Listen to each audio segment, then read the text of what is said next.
Kazi yetu sisi ni kukuletea habari, matukio na simulizi pale tu zinapotokea. Tafadhali bonyeza maneno mekundu subscribe ili usipitwe na taarifa zetu. Mseto Media, together everywhere. Sasa kwa kuanzia leo nasema, narudia kauli ile.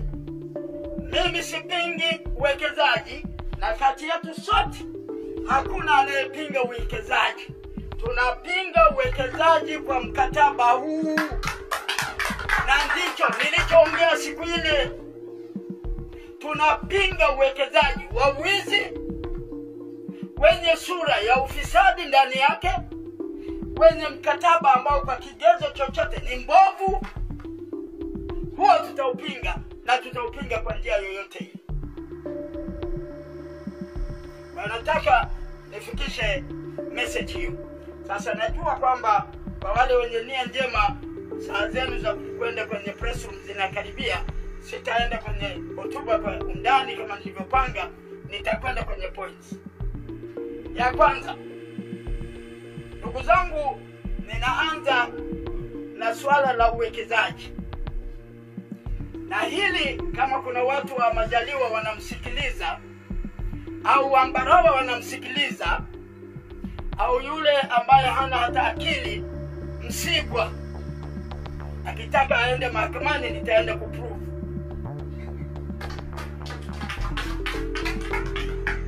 Haiwezekani Watanzania wapotoshwe kwa kodi zetu. Msigwa tunamlipa na rais. Naomba unapoajiri watu wako, hatutaki waajiri machawa ambao wanatumia kodi zetu. Na kila siku unatupandishia tozo kwenye simu, bei ya vyakula, kila kitu unaenda kulipa machawa wako. Tulikupa kazi kikatiba ili utupatie watu wa kuhudumia taifa hili kwa mujibu wa ibara ya 8 ya katiba yetu. Ninayo binafsi ya Msigwa yanayohusu siku nilipoenda Nyegezi kwenye siku ya JPM. Anajua alichonifanyia mpaka kunikatia matangazo live kwenye TBC. TBC na nyie mtafakari, mnaendeshwa kwa kodi zetu.